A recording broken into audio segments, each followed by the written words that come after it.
आप सब, मुझे आशा है सब लोग हेल्दी होंगे और अपने स्वास्थ्य का ध्यान रख रहे होंगे। ठीक है बच्चों, आज हम आपके सिविक्स का चैप्टर 6 पढ़ेंगे जिसका नाम है राजनीतिक दल।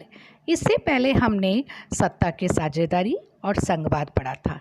अब आप सोचेंगे बीच के ये 2 चैप्टर कहाँ गए, तो वो आपके हवेली में नहीं आएंगे, आपका चैप्टर 6 आएगा। ठीक है, तो आज हम पढ़ेंगे राजनीतिक दल। अब राजनीतिक दल में हमें क्या क्या पढ़ना है, ये उसमें चैप्टर ऑर्गेनाइजर या अध्याय आयोजक क्या होते, यानी उस चैप्टर में इम्पॉर्टेंट टॉपिक्स कौन से हैं जिनका हमें अध्ययन करना है। तो सबसे पहले है हमारा राजनीतिक दल होते क्या हैं, ये हमें समझना है। दूसरा है कि राजनीतिक दल के भाग, यानी राजनीतिक कितने पार्ट्स, किन लोगों के सहयोग से या कितने पार्ट होते हैं जिसके कारण इसका निर्माण होता है, वो पढ़ना है। तीसरा है हमारा राजनीतिक दल के कार्य, कि राजनीतिक दल क्या काम करते हैं। चौथा है हमारा राजनीतिक दल की आवश्यकता क्यों है, क्या ज़रूरत है, उनका क्या महत्व है। और फिर हम पढ़ेंगे राजनीतिक दल के प्रकार कितने होते हैं, किस तरीके की होती है, एक कितने दलों वाली होती है, ये सारी चीज़ें हम पढ़ेंगे। नेक्स्ट हम पढ़ेंगे कि राष्ट्रीय दल और क्षेत्रीय दल में अंतर क्या होता है, ठीक है ना। और लास्ट में हम पढ़ेंगे बच्चों राजनीतिक दल की चुनौतियाँ क्या हैं। सबसे पहले हम आते हैं राजनीतिक दल का अर्थ क्या है। परिभाषा के तौर पे हम कह सकते हैं कि राजनीतिक दल वो ऐसे लोगों का समूह है जो एक जैसे विचार रखते हैं तथा एक जैसे सिद्धांतों को मानते हैं। इनके अपने चिन्ह होते हैं तथा अपने कार्यक्रम होते हैं। अब जैसे अगर आपको कमल का फूल दिखाई देता है ऑरेंज कलर का, तो आप समझ जाते हैं कि ये चिन्ह बीजेपी का है। हाथ का चिन्ह देखा आपने तो आप समझ जाते हैं कांग्रेस का है। तो इस तरीके से चिन्ह होता है हर राजनीतिक दल का। अब आप कहेंगे कि अच्छा राजनीतिक दल के चिन्ह होते हैं, तो राजनीतिक दल है क्या। राजनीतिक दल ग्रुप है, जैसे आप लोग क्लास में ग्रुप बनाते हैं और कैसे बच्चों के साथ बनाते हैं, जो आप जैसी ही हॉबीज़ रखते हैं, आप जैसे विचार रखते हैं, उन्हीं से तो आपके फ्रेंड्स से तो आप ग्रुप बनाते हैं। ऐसे ही राजनीतिक दल का होता है बच्चों, दल कहते हैं। अब राजनीतिक दल के भाग क्या होते हैं। राजनीतिक दल के भाग्य बेटा 3 होते हैं। पहला नेता, दूसरा सक्रिय सदस्य और तीसरा अनुयायी यानी लीडर। किसी ग्रुप में अगर लीडर नहीं होगा तो ग्रुप यूजलेस हो जाएगा, उसका कोई वो महत्व नहीं रहेगा, क्योंकि लीडर होगा तभी वो उस ग्रुप को गाइड करेगा और कोई भी कार्यक्रम सुचारू रूप से चला सकता है। तो राजनीतिक दल का जो सबसे महत्वपूर्ण पार्ट है वो है लीडर यानी नेता।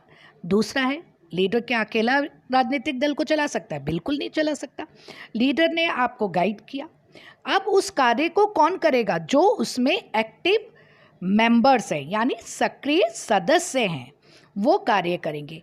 तो किसी भी राजनीतिक दल तभी प्रभावशाली बन सकता है बच्चों जब उसके सक्रिय सदस्य बहुत ज़्यादा सक्रिय हों, एक्टिव हों, जो अपने लीडर्स की गाइडेंस को मानते हों और उनके जो कार्यक्रम हैं उन्हें करते हों, उनको मानते हों, उनकी विचारधारा को मानते हों और उनके विचारों को फैलाने का कार्य करें।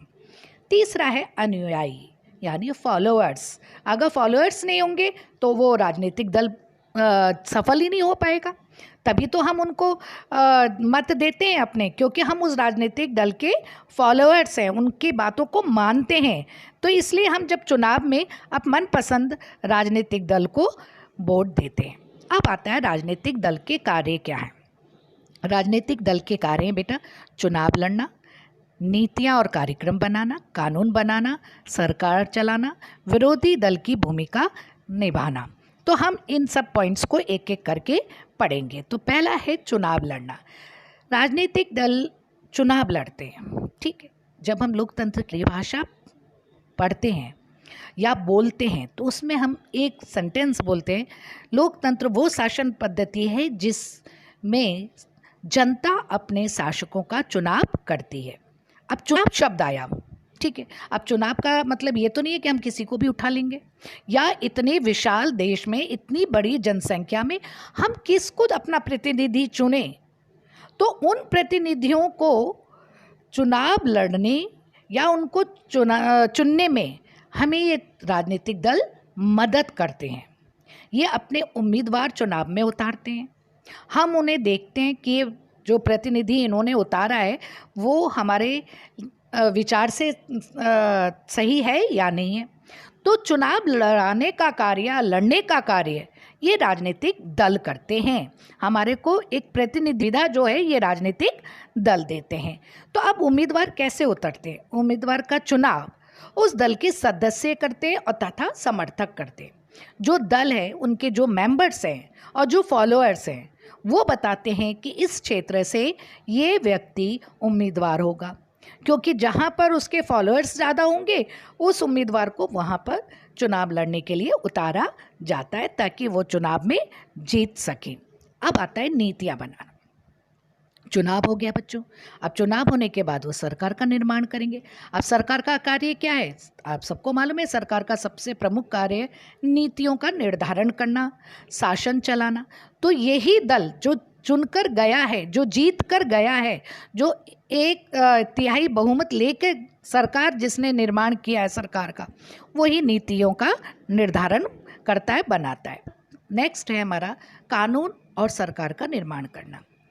कानून भी बनाना सरकार का काम होता है। और सरकार कौन बना रहा है? ये राजनीतिक दल जो जीत कर आ रहे हैं। तो सरकार का गठन ये राजनीतिक दल ही करते हैं। तो सरकार जब बन जाती है इन राजनीतिक दलों के द्वारा, तो फिर वो कानून बनाते हैं। और वो कानून कैसे बनते हैं? जनता के कल्याणकारी। अब आता है विरोधी दल की भूमिका। ठीक है बच्चों। अब विरोधी दल कौन है? विरोधी दल होते हैं बेटा जो पराजित हो गए होते हैं, जो बड़ी संख्या में कुछ पूर्ण बहुमत नहीं प्राप्त कर पाए होते हैं। तो पूर्ण बहुमत जिसने प्राप्त किया है वो तो सरकार का निर्णय करेगा, और जो पराजित हो गया है वो विरोधी दल की भूमिका निभाता है। अब विरोधी दल का क्या महत्व है? भाई जब जो जीत गया उसने सरकार का निर्माण कर दिया, अब हम विरोधी दल को क्यों रखें? लेकिन बेटा लोकतंत्र में विरोधी दल का बहुत ही महत्व होता है। क्यों? कई बार बोर्ड में क्वेश्चन भी आता है कि विरोधी दल की भूमिका पर आप प्रकाश डालिए या इनके महत्व के बारे में बताइए। इसलिए इनका महत्व है कि ये सरकार पर अंकुश रखते हैं। सरकार निरंकुश नहीं होती है, अपनी मन मर्जी का कार्य नहीं करेगी कि अपने मन में आया वो कर दिया, चाहे वो जनता के हित में है या नहीं है। ये विरोधी दल क्या करेंगे? उसके जो गलत कार्य हैं, जो उसकी जनता विरोधी नीतियां हैं, उन्हें जनता तक लाएंगे और उनका विरोध करेंगे ताकि नेक्स्ट चुनाव में उनको बहुमत प्राप्त हो। इस डर से, इन विरोधी दल के डर से सरकार क्या करती है?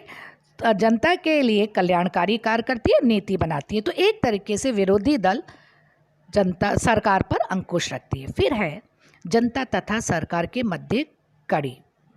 राजनीतिक दल सरकार तथा जनता के मध्य कड़ी का कार्य करते हैं। ये सरकार के कार्यक्रमों को जनता तक पहुंचाते हैं। जो राजनीतिक दल होते हैं वही तो सरकार का निर्माण कर रहे हैं।